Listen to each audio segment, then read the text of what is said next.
m'entendez? Oui, ma soeur, on t'entend bien. 5 sur 5 même. Vas-y. Bon, papa, ma question, c'est par rapport un peu à la dîme. Bon, c'est un peu à la dîme. Ok. Je sais qu'on n'est pas dans cet enseignement, mais dans mon lieu de service, donc ça fait un peu problème. Et j'ai rencontré une soeur là qui m'a un peu parlé du point de la dîme. Une soeur, bon, elle est chrétienne, elle m'a parlé des trucs. J'ai essayé de convaincre, bon, je ne voulais pas discuter avec elle. J'ai dit, moi, je suis pour la dîme. Bon, elle m'a cité certains trucs dans la Bible, raconté. Et j'aimerais être claire et fixée sur ça.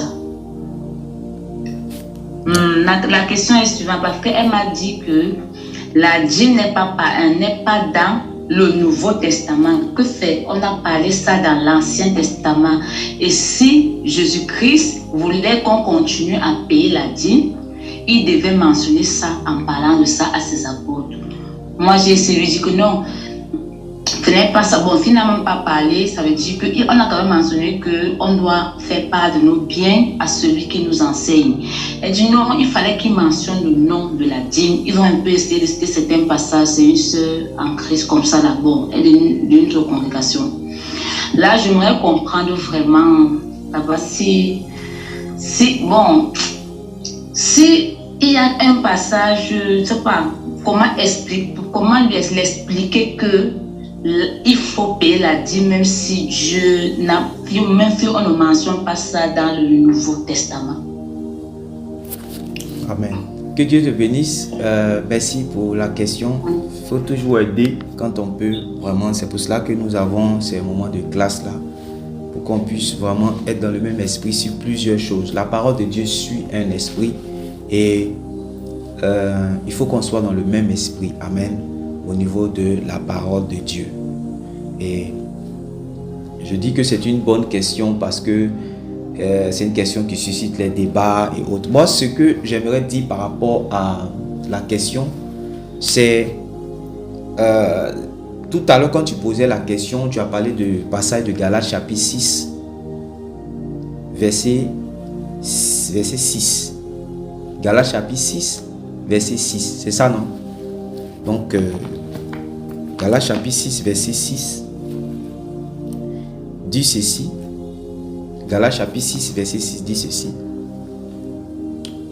Quelqu'un peut lire?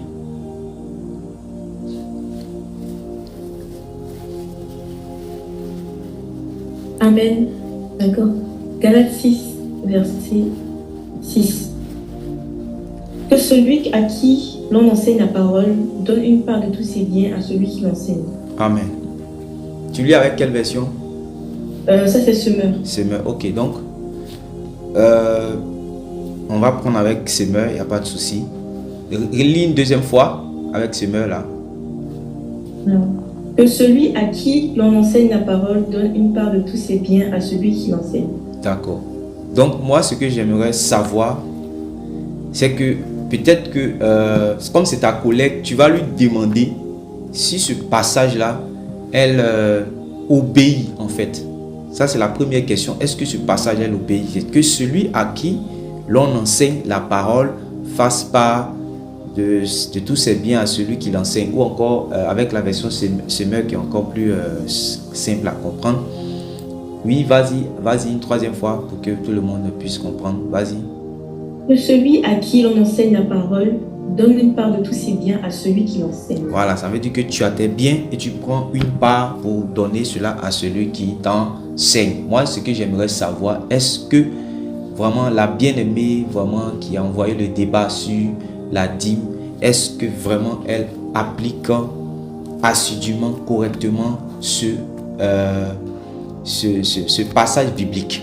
Ça, c'est la première question. La deuxième chose, c'est que maintenant, ça va être l'objet de notre étude, puisque c'est une préoccupation de notre bien-aimée sœur. Quand vous lisez, pour ceux qui vous comprenez le français, voilà, il y a des intellectuels qui sont connectés ici et qui comprennent la langue de Molière. On dit ici que celui à qui l'on enseigne la parole fasse part de tous ses biens à celui qui lui enseigne. Donc on dit que celui. Donc ça exprime quoi? Un ordre. Ça exprime un ordre. Ça exprime un ordre. Vous voyez? Que celui à qui. Donc ici, il est en train de parler aux chrétiens de Galates. Voilà. Et nous sommes dans le Nouveau Testament. Et l'apôtre Paul donne un ordre à l'église de Galates. Il donne un ordre aux chrétiens de Galates. Et il dit que celui à qui l'on enseigne la parole donne une part de tous ses biens à celui qui lui enseigne. Donc, maintenant, on est d'accord que c'est un ordre. Donc, un ordre, une instruction. Mais il donne cela, c'est-à-dire qu'il donne une instruction aux chrétiens. Il donne une instruction aux chrétiens du Nouveau Testament. C'est-à-dire aux chrétiens du moins de la Nouvelle Alliance. Et c'est un passage du Nouveau Testament où l'apôtre Paul donne un ordre. Donc, on vient de comprendre que c'est un ordre. Voilà. Deuxième chose, ce que je vais dire, c'est sur quel, c'est-à-dire que l'apôtre Paul s'appuie sur quoi pour donner cet ordre aux chrétiens.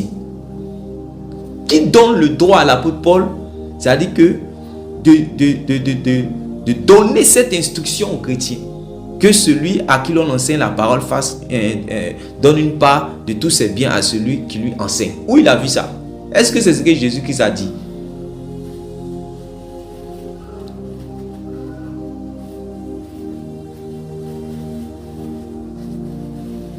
Vous voyez, non?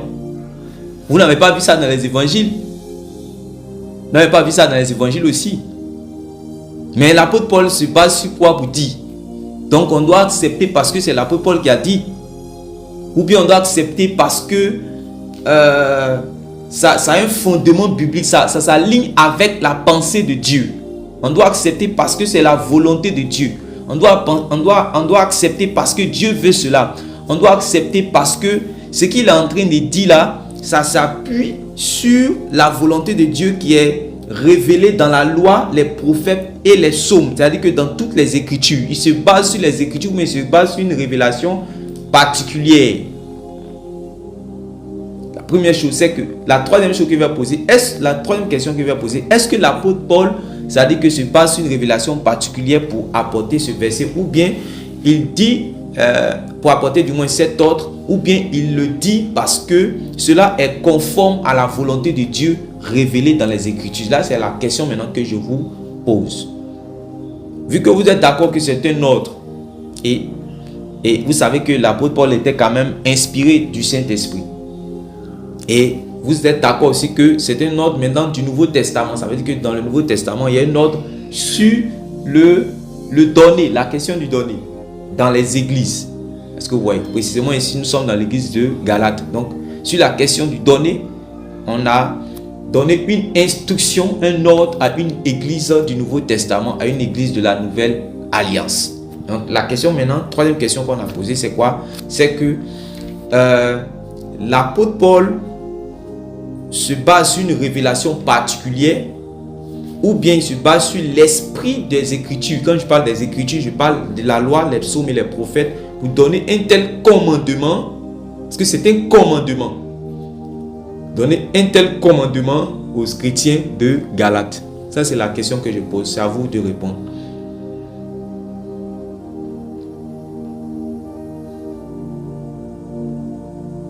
Amen, papa. Il s'appuie sur l'esprit des Écritures. En aucun cas une révélation particulière. Il s'appuie sur l'esprit des Écritures qui révèle en fait la volonté de Dieu. Voilà. Donc, il s'appuie sur l'esprit des Écritures qui révèle la volonté de Dieu. Donc, s'il s'appuie sur l'esprit des Écritures qui révèlent la volonté de Dieu, alors on sera obligé d'aller vers ces Écritures-là. N'est-ce pas? Avant d'aller vers ces Écritures, soulignez part de tous ces biens. Ou bien fasse une part de ses biens. Une part de ses biens veut dire quoi?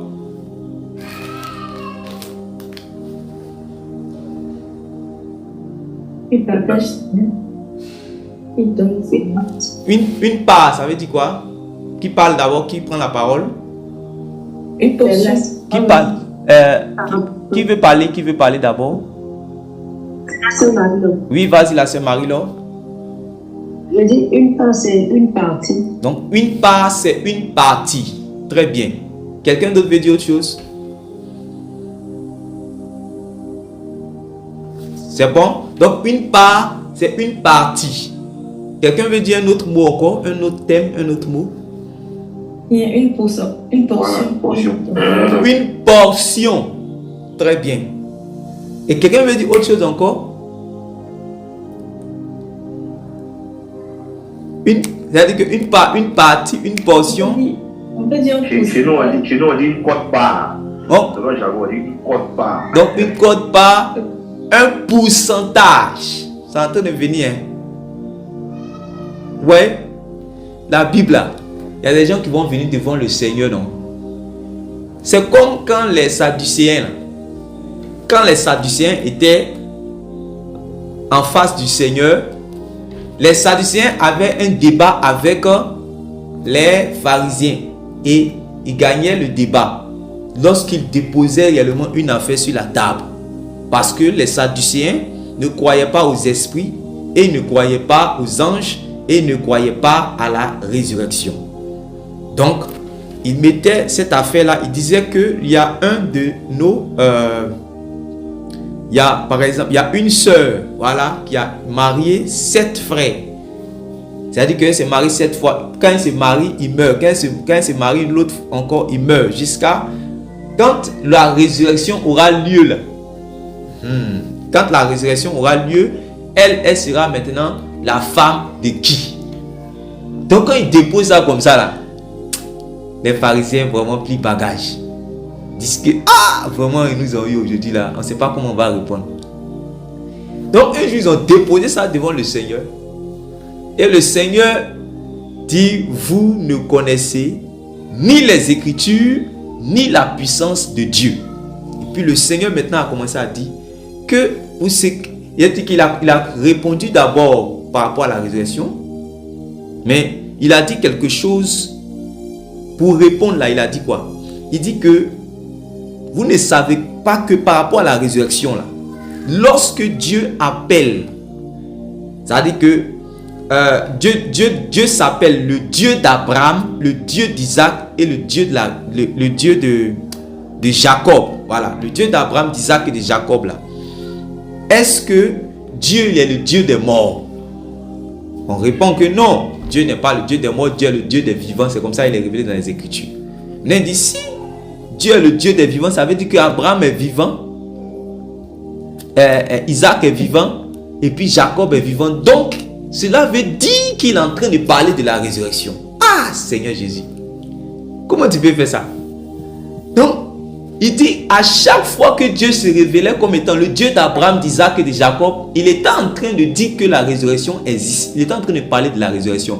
Mais de vous à moi, chaque fois que vous avez lu depuis l'Ancien Testament, avant d'arriver à ce passage où Jésus a contredit, où Jésus vraiment était en face des Sadducéens là, qui a déjà eu dans sa pensée que quand on dit je suis le Dieu d'Abraham, d'Isaac et de Jacob, on est en train de parler de la résurrection? Qui? Personne. Et ça sera ainsi, c'est-à-dire que ça sera ainsi au jour où les gens vont venir réellement, seront en face du Seigneur et il va mettre, il dit c'est mes paroles, ce sont mes paroles qui vont vraiment qui vont éprouver, qui vont vous juger, ce sont mes paroles. Donc les mêmes paroles sur lesquelles on s'appuie.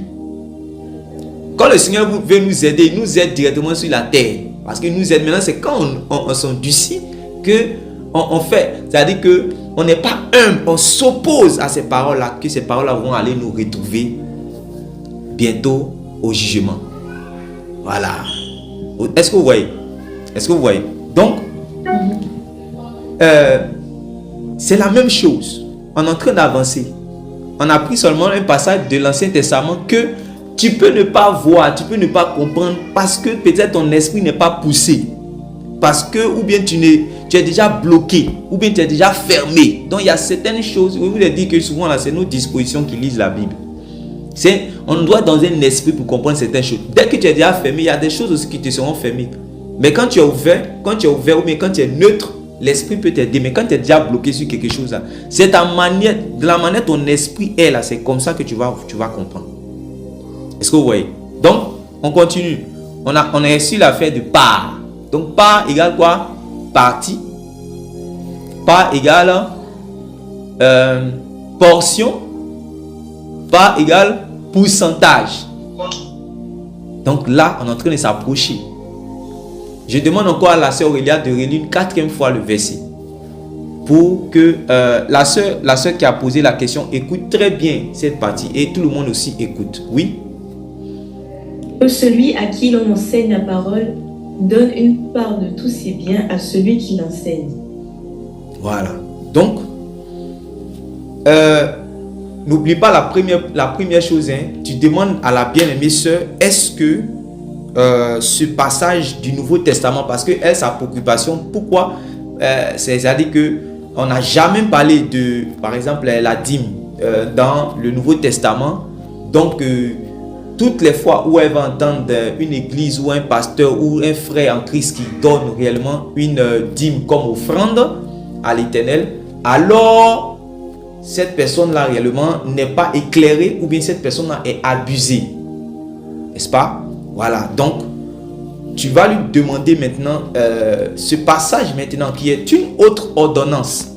Je vais dire ça comme ça. Ce passage qui est une ordonnance claire du Nouveau Testament. Est-ce que tu obéis à ce passage? Tu obéis à cette ordonnance-là? Est-ce que tu obéis pour plaire au Seigneur? Tu obéis librement comme tu veux là. Tu es de la nouvelle alliance. Est-ce que tu obéis? Donc ça, c'est la première chose à faire avec la bien-aimée dans tout l'amour du Seigneur. Amen.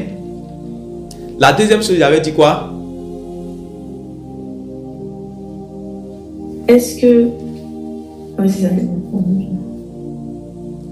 Est-ce que j'avais dit?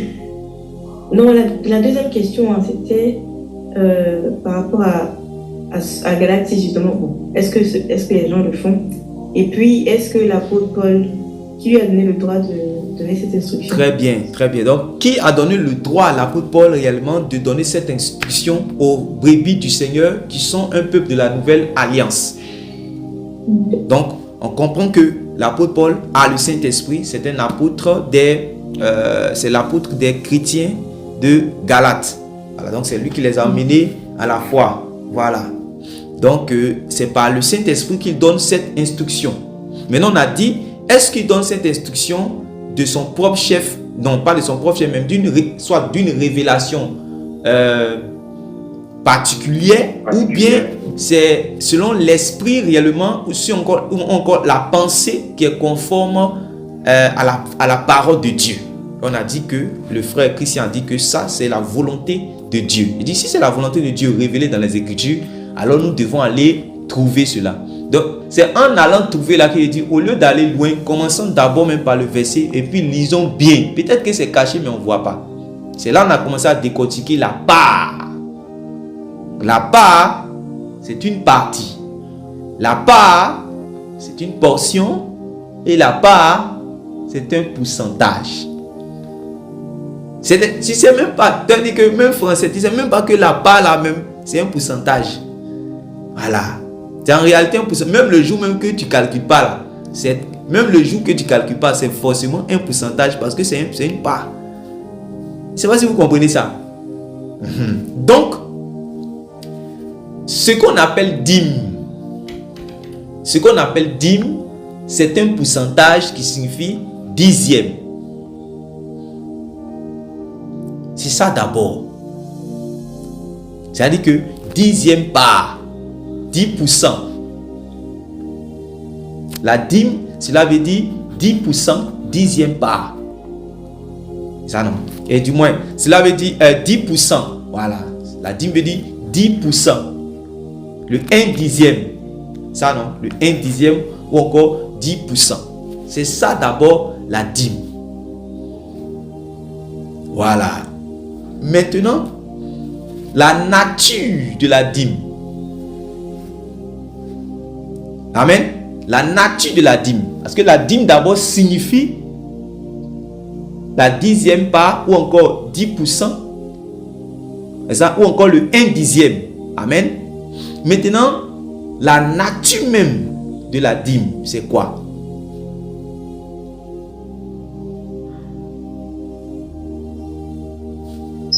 C'est une offrande. La dîme est une offrande. Donc, écrit, la dîme est une offrande. C'est-à-dire que la dîme là, c'est pas sorti de nulle part. C'est pour ça qu'on a comme l'habitude de dire dans notre jargon, par exemple, même dans nos églises évangéliques, dans nos églises, on va dire à tous ceux qui ont apporté leurs dîmes et leurs offrandes, venez. Donc, on a comme souvent l'impression que, c'est-à-dire que il y a la dîme à part et puis il y a les offrandes à part. Mais quand on dit il y a la dîme à part et puis il y a les offrandes à part, sans que les gens comprennent, ils se disent que voilà, la dîme là c'est quelque chose de... Non, la dîme même elle-même là, elle est de quelle nature? Donc on vient de voir que la dîme est une offrande.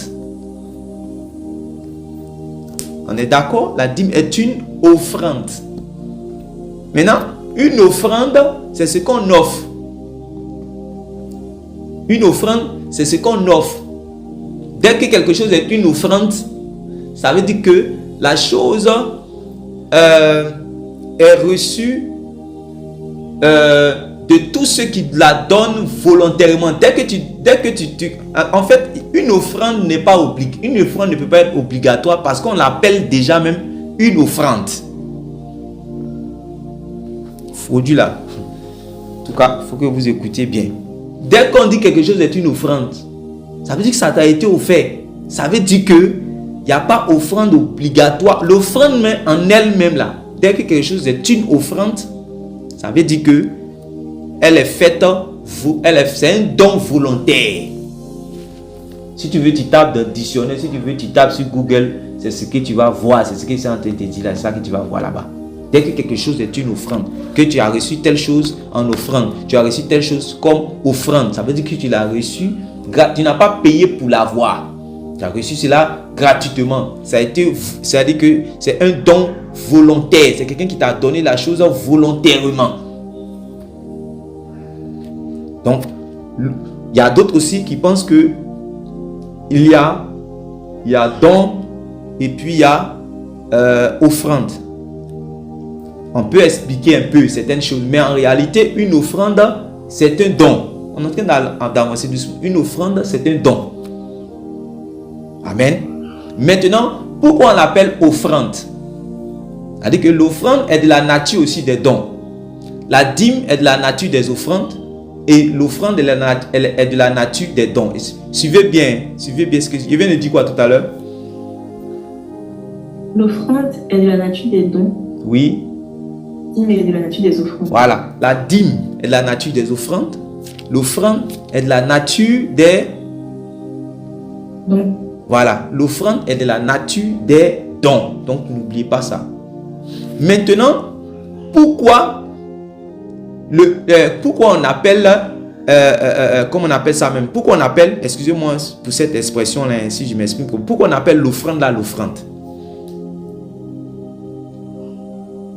Dans notre Bible, l'offrande, c'est le don qui appartient à l'Éternel. Faut écrire ça. Dans notre Bible, ce qu'on appelle offrande, c'est le don qu'on offre à l'Éternel. Tu vas lire partout dans la Bible. Ce qu'on offre à l'Éternel, et du moins, le don qu'on offre à l'Éternel s'appelle offrande. Donc, en réalité, c'est parce qu'on ne veut pas être long. Quand on dit offrande là, en réalité, on devrait dire offrande à l'Éternel. Est-ce que vous voyez? Mais quand on dit offrande, c'est ça même qui fait que les gens n'ont aucune compréhension de la chose offrande. Et bon, dans nos églises traditionnelles, on nous a dit, c'est le moment de la quête, hein. Mettez la quête, on fait passer une petite corbeille. Puis bon, je me suis promené dans Abidjan là, et puis mes petites monnaies de course, le jour où il me reste 50 francs, bon, et même on dit offrande. Je sais pas en fait, je comprends pas bien, c'est à cause de ça qu'il fait ça. Est-ce qu'on peut parler? Quelle est Voilà. Amen. L'offrande, c'est le don qu'on offre à l'Éternel. Parce qu'il y a les dons qu'on offre aux nécessités et aux pauvres, qu'on appelle dans la Bible aumône.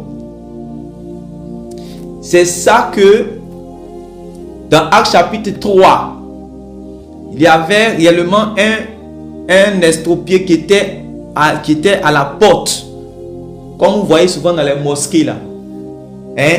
Il y a des ce qu'on appelle les mendiants, voilà, qui sont là et qui disent Alaka diamant, Alaka diamant. Est-ce que vous voyez? Voilà. Dieu n'a qu'à te bénir, Dieu n'a qu'à te bénir. En même temps, il tend. Parce que Dieu, la Bible dit dans Proverbe, Dieu a fait le riche et Dieu a fait le pauvre et les deux se croisent. Jésus même a dit ça à ses disciples. Il dit, vous aurez toujours les pauvres. Ça veut dire que vous allez rencontrer les pauvres forcément sur la... comme on appelle ça, dans ce monde-là, vous allez forcément rencontrer les pauvres. Et quand tu rencontres un pauvre, tu dois lui ouvrir ton cœur. Voilà. Tu dois être la main de l'Éternel pour lui. Est-ce que vous voyez? Tu ne dois pas te détourner de lui, tu dois être la main de l'Éternel pour lui. Et cette action de bienfaisance, cette action de générosité que tu vas manifester à son égard, ce don que tu vas lui faire, ce don-là s'appelle aumône. Maintenant, le don que tu vas faire à l'Éternel s'appelle offrande. Voilà. Le don que tu vas faire à l'Éternel s'appelle offrande. C'est-à-dire offrande à l'Éternel. Mais comme on ne dit pas souvent offrande à l'Éternel, chaque fois, puis on dit offrande, on ne sait même pas à qui ça appartient. Est-ce que vous voyez? On ne sait pas à qui ça appartient. Et puisqu'on ne sait pas aussi à qui ça appartient, ça dit que on ne va pas pouvoir mieux apporter à l'Éternel. C'est très important de savoir que l'Éternel est, du moins l'offrande est à l'Éternel pour pouvoir mieux honorer l'Éternel lorsque nous lui apportons nos offrandes. Donc l'offrande est à l'Éternel. C'est très important de pouvoir comprendre ces choses. Donc notez ça bien, l'offrande est à l'Éternel. L'offrande n'est pas à l'homme. L'offrande est à l'Éternel. Donc on dit l'offrande. Dans la Bible en tout cas. Voilà. L'offrande est à l'Éternel. Maintenant, on va avancer encore.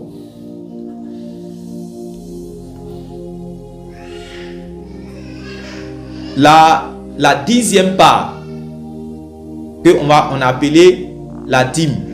Et qu'on a dit que la dîme est de la nature des offrandes. La dîme est de la nature des offrandes.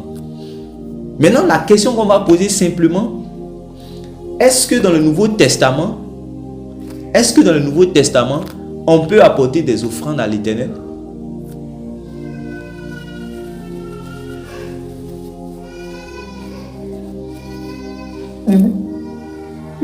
Dans le Nouveau Testament, on peut apporter des offrandes à l'Éternel? Oui, bien sûr. Bien sûr. Oui. Non. Absolument. Maintenant, voilà. Maintenant, est-ce qu'on doit apporter des offrandes? Maintenant, est-ce qu'il y a un type, maintenant, je vous pose la question. Maintenant, dans le Nouveau Testament, est-ce qu'il y a un type d'offrande que Dieu a dit dès qu'on est rentré dans le Nouveau Testament, là, je suis contre ça. Montrez-moi le passage que dès qu'on est rentré dans le Nouveau Testament, Dieu a dit que je suis d'accord avec les offrandes. Hein. Je veux que quand tu vas comprendre ma question là, tu vas comprendre que c'est un faux débat que les gens font. C'est-à-dire que Dieu, dès qu'on est arrivé dans le Nouveau Testament net, Dieu dit, vous pouvez me donner toutes les offrandes sauf la 10e part. Toi, tu vois, Dieu dit ça. Dieu, toi, le Dieu que tu as connu avec l'esprit de la parole de Dieu, là, tu le vois en train de dire que venez parler. Sinon, donc, nous sommes le peuple de la nouvelle alliance. Donc, voilà. Je veux 100%, je veux 90%, je veux 80%, je veux 70%, je veux 60%, je veux 50%, je veux 40%, je veux 30%, je veux 20%. Je veux 5%, je veux 2%, mais le 10e là, je ne veux pas. Est-ce que vous voyez votre Dieu là penser comme ça? Non. Voilà. Tant que tu m'en vas, C'est pas possible. tant que tu n'acceptes pas dans ton esprit que la dîme signifie seulement que comment on appelle ça même, ça veut dire que ça signifie le 1/10. Si vous voulez, vous prenez, quand on dit, la première fois qu'on a dit, on a fait mention de la dîme dans la Bible, c'est dans Genèse chapitre 14, lorsque Abraham va à la rencontre de Melchisédek, n'est-ce pas? Donc, je veux que vous preniez, quand vous allez prendre ce passage-là, vous allez voir que si on lit ça avec peut-être une version similaire, une autre version, au lieu qu'on dise que Abraham lui donne la dîme de tout, on va dire que Abraham lui donne la 10e partie. Regardez avec les autres versions.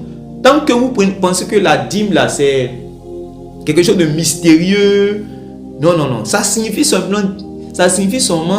10% de tes revenus, 10% de tes biens. Voilà, c'est comme si réellement tu as 10 moutons. Quand tu as 10 moutons, la dîme c'est 1 an. Voilà, quand tu as 100 moutons, la dîme c'est, comment on appelle ça, c'est 10 moutons. Donc c'est un pourcentage, c'est simplement un pourcentage. Maintenant, comment vous pensez que Dieu va rentrer dans la nouvelle alliance avec un peuple et lui va avoir un problème avec un pourcentage? C'est-à-dire qu'il y a un problème, c'est-à-dire que je ne comprends pas. Comment Dieu là, vous connaissez son problème. Là où il n'y a pas de problème, laissez Dieu là-bas. Là où il y a un problème là, vous connaissez. Dieu a problème avec l'iniquité. Dieu a problème avec les œuvres des ténèbres. Amen. Donc, comme vous le voyez depuis l'Ancien Testament, c'est ça qu'il a essayé réellement avec le peuple d'Israël de traiter. Mais comme ils avaient un cœur dur, ça veut dire qu'avec eux, ça n'a pas marché. Dieu a décidé réellement de faire avec un nouveau peuple. Et c'est pas Jésus. Jésus, maintenant, quand Jésus est venu, Jésus va faire quoi? Il va satisfaire réellement les exigences de Dieu. Parce que, on dit quoi? Comment on appelle ça? Il n'y a, sans effusion de sang, voilà, sans effusion de sang, il n'y a point de pardon de péché. Donc, Jésus-Christ va venir et Jésus va donner réellement sa vie en offrande à l'Éternel. C'est-à-dire qu'il va être livré en rançon. Il va donner sa vie pour que les hommes soient justifiés. Afin que quoi? Les multiples sacrifices qu'on apportait à l'Éternel, les sacrifices des bêtes, les sacrifices des animaux là, qu'on apportait, et ça ne finissait jamais. Ça couvrait pour un temps. Chaque année encore, on doit revenir pour faire le sacrifice des pardons, sacrifice de ceci. Voilà. Donc, chaque année, on devait revenir en fait pour faire les sacrifices pour recevoir la miséricorde de Dieu. Donc, pour faire cesser le sacrifice, Jésus-Christ maintenant est venu pour qu'il y ait un sacrifice éternel. Mais, dis à ton frère, si tu pouvais écrire quelque part, écris même quelque part, il y a sacrifice et sacrifice.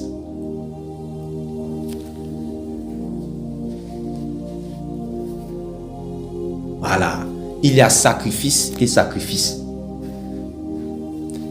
Quel type de sacrifice Jésus-Christ est venu annuler dans son avènement? Il est venu annuler le sacrifice pour le pardon des péchés. Mais il n'est pas venu annuler le sacrifice qui est donné à Dieu comme offrande matérielle. C'est pas ça que Jésus va venir annuler ça. Pourquoi? Vous voyez Dieu venir annuler ça? Non. Donc, les offrandes, c'est pour cela qu'on continue de donner les offrandes dans la nouvelle alliance. Mais l'offrande aussi, c'est un sacrifice. C'est un type de sacrifice. Est-ce que vous comprenez? Voilà. Parce que les gens vont commencer à te dire, non, voilà, il n'y a plus d'offrande. Le Seigneur Jésus s'est donné en offrande. C'est-à-dire des choses mais qui n'ont rien à voir. Jésus-Christ est venu se donner en offrande pour le pardon des péchés. Il est venu se donner en offrande pour le pardon des péchés. Mais il n'est pas venu pour annuler. D'ailleurs, même il a dit dans Matthieu chapitre 5, à partir du verset, c'est Matthieu chapitre 5 là. Oui, où il a dit qu'il n'est pas venu pour, Matthieu chapitre 5, verset 5 à 22, verset 17 moins à 22, il n'est pas venu pour abolir. Voilà. Il n'est pas venu pour abolir. Donc, il faut que vous puissiez comprendre ça, c'est très important. Maintenant, je reviens sur les offrandes. Les offrandes sont une forme d'adoration. Voilà. Ça veut dire que on adore Dieu par notre vie. On adore Dieu par... Oui, on adore Dieu par notre vie lorsqu'on on s'offre à Dieu. Amen. Lorsqu'on s'offre nous-mêmes. Voilà. Lorsque je m'offre à Dieu, c'est-à-dire que c'est une manière en fait d'adorer Dieu. C'est la première chose que Dieu même demande de l'homme. C'est-à-dire que l'homme se donne lui-même à Dieu. Voilà. Est-ce que vous voyez? Quand je m'offre à Dieu, c'est ce qui est écrit dans Romains chapitre 12. Offrez-vous en sacrifice, n'est-ce pas? Offrez-vous en sacrifice. Offrez-vous en sacrifice. Donc, il faut que moi-même je me donne à Dieu, mais je ne me donne pas n'importe comment à Dieu. Si je me donne en offrande à Dieu, alors il faut que je puisse réellement être dans les conditions. Parce qu'il y a des offrandes que Dieu agrée, il y a des offrandes que Dieu n'agrée pas. Est-ce que vous savez cela? Est-ce que tout le monde sait que Dieu n'accepte pas toutes les offrandes? Il y a des offrandes qui montent et il y a des offrandes qui ne montent pas. N'est-ce pas? Il y a des offrandes qui montent et il y a des offrandes qui ne montent pas. C'est écrit depuis le commencement de la Bible, comme vous lisez dans Genèse chapitre 4. On a vu deux adorateurs, Caïn et Abel.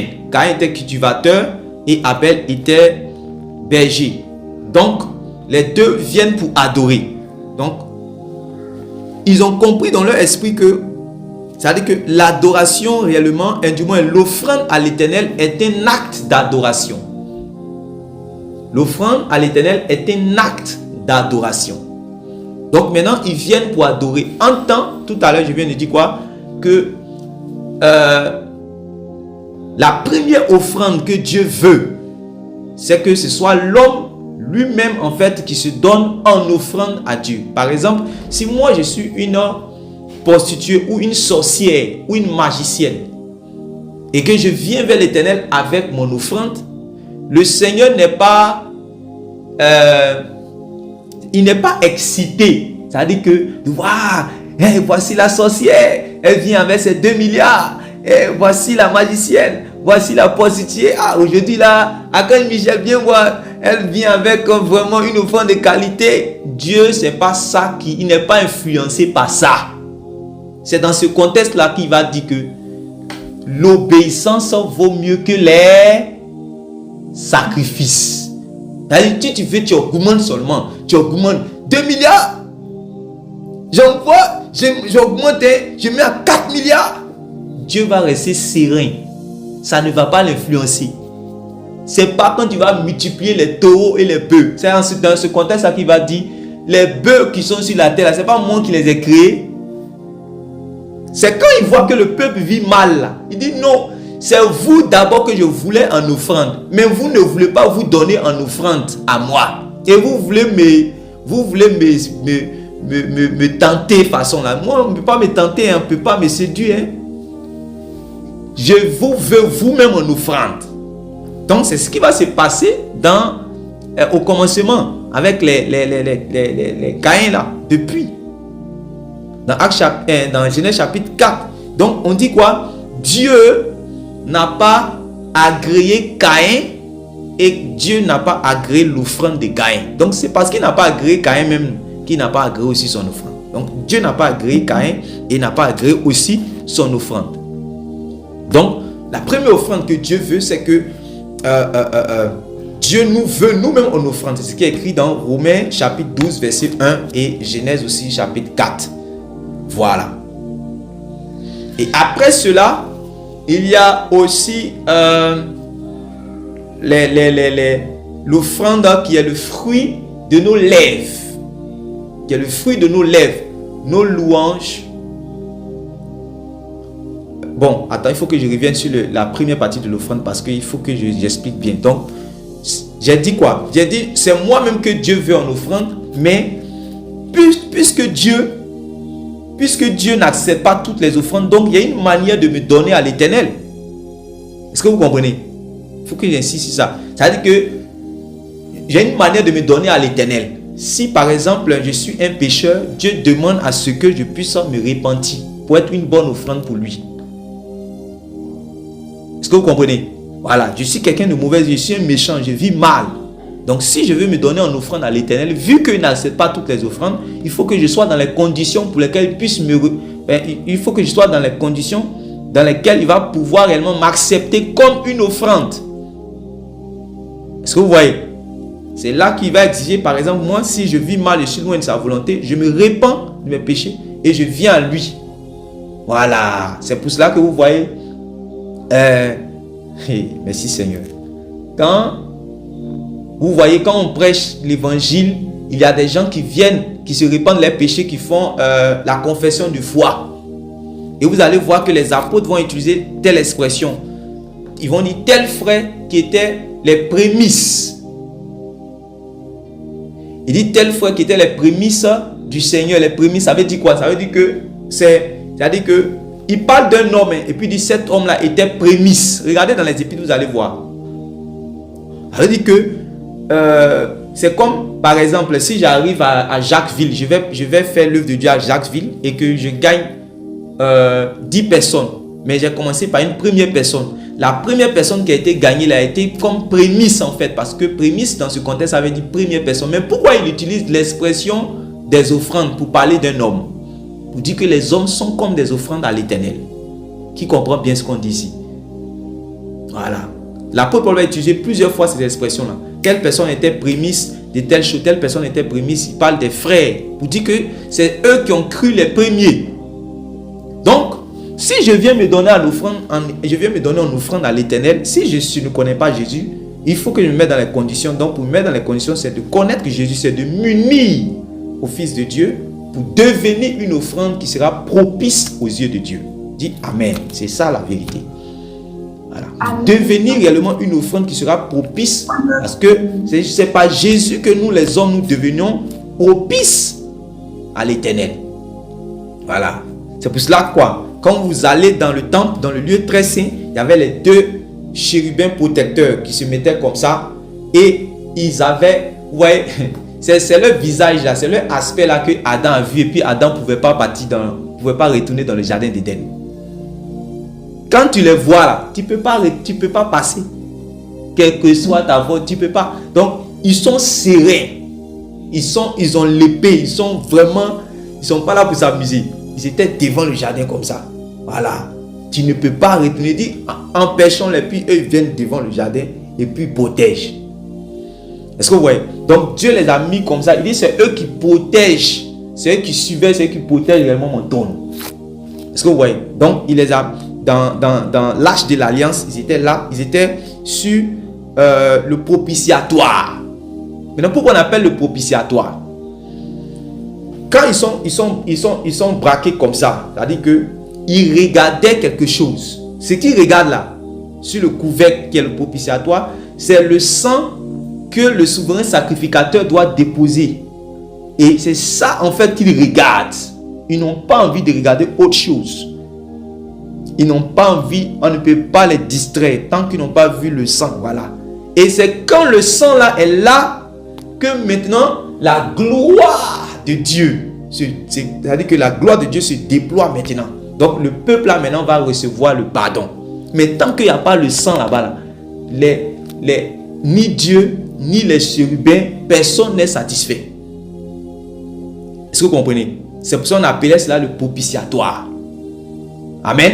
Donc, pour que tu puisses entrer réellement en contact avec Dieu, pour que tu puisses être donné en offrande réellement, il faut qu'il y ait un sang qui parle pour toi. Il faut qu'il y ait un sang qui parle pour toi. Il faut qu'il y ait un sang qui te rende propice. Et maintenant, on n'est plus dans le temps des boucs et des taureaux, mais depuis l'avènement du Seigneur Jésus, qui est l'agneau de Dieu qui ôte le péché du monde, Jésus-Christ vient rendre caduques toutes les offrandes de boucs et de taureaux. Donc lui-même étant une offrande qui s'est donnée en sacrifice pour nous à Golgotha. Donc c'est par lui que nous devenons propices à Dieu. C'est par lui que nous devenons agréables à Dieu. Donc celui qui est dans le monde qui ne connaît pas Jésus, en réalité, ce que Dieu veut de lui là, Ce que Dieu veut lui, c'est que lui-même il se donne en offrande. Il y avait quelqu'un comme ça dans la Bible qui s'appelait Corneille. Corneille, il faisait des prières, il faisait des aumônes, il faisait des bonnes choses que Dieu aime. Mais, ça dit, quand Dieu regarde Corneille, il y a une chose qui manque à Corneille. C'est de son bon cœur qu'il donne les aumônes aux pauvres. C'est de son bon cœur réellement qu'il se met à genoux pour prier, tout ça. Et Dieu dit non, cet homme-là vraiment, il est bien. Il se comporte bien. Il a pitié des malheureux. Mais, et avec mon mais, voilà. Mais il y a quelque chose qui lui manque. C'est que lui-même, il n'est pas encore devenu une offrande. Est-ce que vous comprenez? Donc, Corneille était un homme riche. Est-ce que vous voyez? C'est pas l'argent, Corneille n'avait pas besoin d'argent, mais Corneille avait besoin d'être sauvé. C'est pour cela que il va dire, c'est-à-dire que pour répondre à ces prières-là, il va envoyer un ange pour que les paroles du salut soient communiquées à Corneille. Mais si les paroles du salut sont communiquées à Corneille, Corneille maintenant lui-même, il va devenir une offrande à l'Éternel. C'est-à-dire qu'après avoir fait le bien sur la terre là, il va pouvoir enfin quand même, il va pouvoir entrer dans le salut de Dieu, dans le royaume. Sinon, on n'allait pas pouvoir entrer. Après avoir fait beaucoup de bien là, on n'allait pas pouvoir entrer. Donc, ce que Dieu veut, je suis en train de dire par là, ils sont en train de dire quoi par là? Ils sont en train de dire que si quelqu'un réellement a fait peut-être des aumônes avec son bon cœur, c'est pas que Dieu voit cela comme quelque chose qui sent mauvais ou c'est mauvais. Mais ce que Dieu veut là, c'est que toi-même, ce que tu as fait dans le passé, ce que la personne a fait, la prostituée a fait dans le passé avec son bon cœur là, c'était pas horrible aux yeux de Dieu, non. C'était bien. Le fait d'aller soutenir les malheureux, le fait d'aller donner de l'argent, c'était bien aux yeux de Dieu. Mais quand il te regarde, c'est quand tu n'es pas propice. Pour rentrer en fait dans son royaume, tu n'es pas encore propice. Donc c'est pour cela que il veut d'abord que toi-même réellement tu te donnes en offrande. Et en réalité, vous savez que toi, je prends un exemple, on te donne 1 milliard.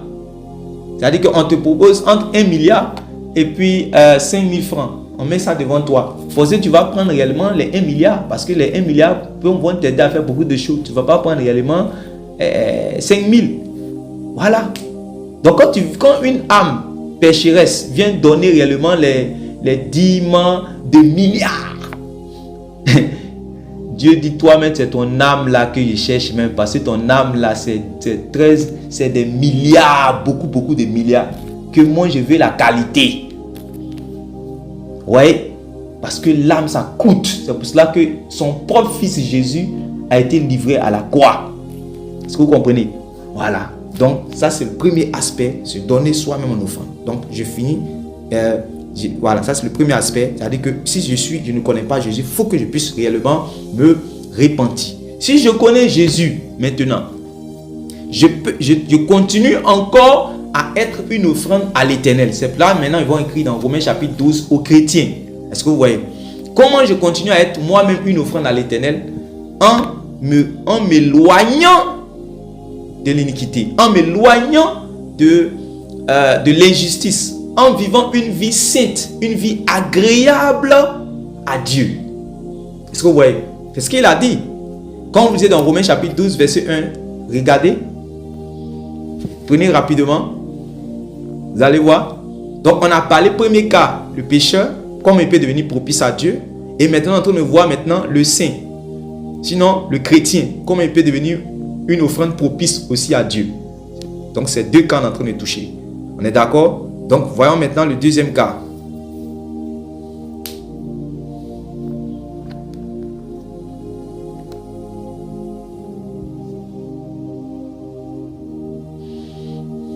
Oui, Romains chapitre 12, verset 1. Amen. Je vous exhorte donc, frères, par les compassions de Dieu, à offrir vos corps comme un sacrifice vivant, saint, agréable à Dieu, ce qui sera de votre part un culte raisonnable. Très bien. Donc, il a dit comment le chrétien doit s'offrir en offrande. On ne s'offre pas n'importe comment en offrande. Parce que Dieu, effectivement, ne prend pas toutes les offrandes. Il y a des offrandes qu'il refuse. Nous a montré ça depuis la Genèse. Voilà. Donc, il dit maintenant comment nous on doit s'offrir. On doit s'offrir en offrande. C'est-à-dire que, vas-y, lis la partie pour que tout le monde puisse bien comprendre. Je vous exhorte donc, frères, par les compassions de Dieu, à offrir vos corps comme un sacrifice vivant, saint, agréable à Dieu, ce qui sera de votre part un culte raisonnable. Donc c'est mon corps que j'offre. Quand on parle de mon corps, c'est pas mon corps ici seulement, c'est de tout mon être on parle. C'est de tout mon être qu'on parle. Est-ce que vous comprenez? Je dois offrir tout mon être, mon esprit, mon âme et mon corps. Ma vie en fait. Voilà. Donc quand on parle de mon corps, d'offrir mon corps à l'Éternel en offrande, mais ça veut dire que c'est ma vie, mon esprit, mon âme et mon corps. Mais dans quoi? Ça veut dire que dans la sainteté. C'est pas une vie sainte. Amen. C'est pas une vie sainte que moi, le chrétien, je m'offre en offrande à l'Éternel. Amen. C'est pas une vie sainte que moi, le chrétien, je m'offre en offrande à l'Éternel. Il faut on est d'accord sur ça. C'est-à-dire que je marche dans la vérité, je vis dans la sainteté, je marche dans la justice. Ça, et puis l'apôtre Paul dit, ça, c'est un culte raisonnable. Ouais, c'est un culte vraiment propice, c'est un culte agréable, c'est un culte que Dieu aime. Voilà, c'est vrai, on dit, il y a les cultes de puissance, culte de miracle, culte de délivrance, culte de culte prophétique, culte de percée, culte de... C'est pas mauvais, pas de souci. Mais il y a un culte que Dieu attend. Le premier culte que Dieu attend du chrétien, c'est que lui-même, il puisse s'offrir esprit, âme et corps, c'est-à-dire que dans la sainteté à Dieu. Ça, c'est le meilleur culte qui est là. Et c'est ce que Jésus est en train de dire dans Jean chapitre 4, le verset 24, que Dieu cherche les vrais adorateurs qui vont l'adorer en esprit et en vérité. C'est là les vrais adorateurs que le Père demande. C'est égal à Romains chapitre 12, verset 1. Amen. Après, maintenant, cette partie, il y a une autre forme d'offrande. Amen. Donc, maintenant, je vais offrir mes louanges à l'Éternel. Je vais offrir des louanges à l'Éternel. Vous pouvez lire dans le psaume 150, vous allez voir cela, que on dit louer l'Éternel avec des cymbales, louer l'Éternel avec ceci, louer l'Éternel avec les instruments. Ils vont donner plusieurs instruments et à la fin, ils vont dire louer l'Éternel avec quoi? Ils vont dire, vous tous qui respirez ça, non?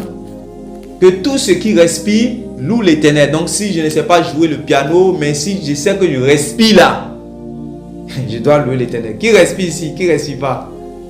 Voilà. Donc c'est obligé que tu respires. Vous voyez comment? C'est-à-dire, l'adoration est due à l'Éternel. Parce qu'on respire. Vous voyez?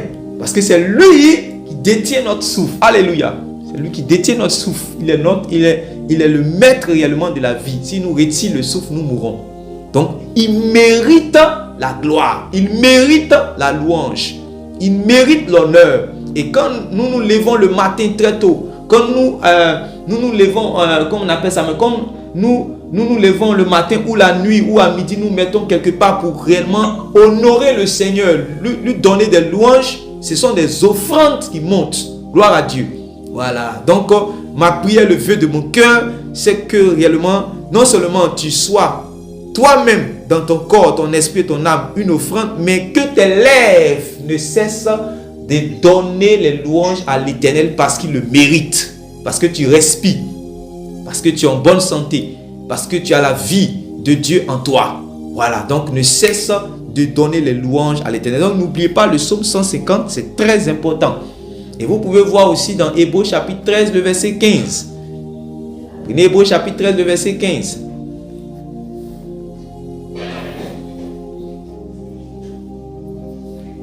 Hébreux chapitre 13, le verset 15. Amen. Oui. Hébreux 13, verset 15. Oui. Par lui, offrons sans cesse à Dieu un sacrifice de louange, c'est-à-dire le fruit de lèvres qui confesse son nom. Ouais, le fruit des lèvres qui confesse son nom. Donc, ça peut être réellement dans le volet de la louange, des cantiques qu'on donne à Dieu. Alléluia. Au nom du Seigneur Jésus. Où on donne réellement au Seigneur Jésus. Donc, ça s'appelle les cantiques à Dieu et à l'agneau. Et ça peut être aussi quoi? Ça peut être des témoignages. Lorsque tu témoignes des bienfaits de Dieu dans ta vie. Lorsque lors des réunions des saints, tu témoignes de ce que Dieu a fait pour toi. Donc la reconnaissance. Est-ce que vous voyez? La reconnaissance.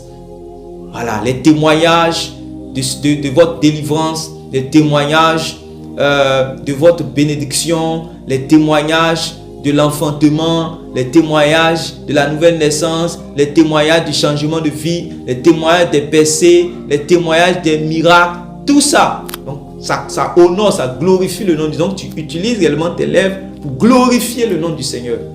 Voilà, parce que c'est à lui qu'appartient la gloire. Amen. Dieu aime aussi la reconnaissance. Amen. La reconnaissance. Donc on peut être reconnaissant en témoignant des bienfaits du Seigneur. Amen. Donc ce sont des offrandes qu'on donne à Dieu comme ça. Ce sont des offrandes qu'on donne à Dieu comme ça. Voilà. C'est pour ça que quand vous témoignez, vous voyez, ne soyez pas soyez un peu comme les anglophones là, non? Voilà. Praise the Lord. Hallelujah. Non, j'aime ça. Praise the Lord. Hallelujah. Ouais, tu sens en même temps qu'ils sont vivants. Voilà. Ça dit son témoignage, mais c'est quand. Mais on dit, dis-moi, tu vas rendre témoignage. Tu dis non. Bonjour les frères, je veux rendre témoignage. Non. Faut commencer même par. C'est-à-dire les anges même te regardent puis vous disent, ouais, c'est que Dieu là, elle va honorer notre Père. Et puis les démons commencent à trembler en même temps parce qu'ils seront humiliés. Donc quand il vient comme ça, gloire à Dieu. Voilà. C'est un enseignement, le nouveau qui vient d'arriver, qui n'est pas encore de l'enfant, il dit, qu'est-ce qui se passe ici? Et puis quand tu commences à témoigner, son cœur commence à s'ouvrir comme ça. Vous voyez? Parce qu'il sent que Dieu fait des merveilles. Donc quand vous rendez témoignage, faites comme le pasteur, sa manière de prêcher. Quand il prêche et puis réellement il parle, vous aussi quand vous rendez témoignage, c'est votre prédication qui est là. Faites-le avec vie, faites-le avec zèle, faites-le parce que Dieu ne s'est pas amusé en... C'est-à-dire que Dieu n'était pas nonchalant dans votre affaire. Il a fait cela de manière précise. Il a fait cela de manière puissante. Donc quand vous témoignez aussi réellement, témoignez avec puissance, avec vie de ce qu'il a fait pour vous. Et quand vous faites cela, ça montre comme une offrande. Amen. Lorsque vous partagez des tractés, vous partagez réellement tout ça, ce sont des offrandes qui montent à l'Éternel. Amen. Mais c'est des fruits de nos lèvres. Amen. Les cantiques, témoignages, tout ça, louanges. Voilà. C'est comme ça. Amen. Voilà. Et après ça, il y a une autre maintenant étape. Voilà. Cette autre étape, c'est bon, j'ai parlé des fruits, quand j'ai parlé des fruits, j'ai parlé des louanges, des témoignages. On peut mettre aussi quand même la prière dedans, puisqu'on prie avec nos lèvres. Donc, on peut mettre la prière dedans, ça fait partie également de l'adoration. Amen.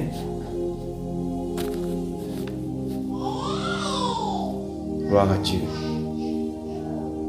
Gloire à Dieu.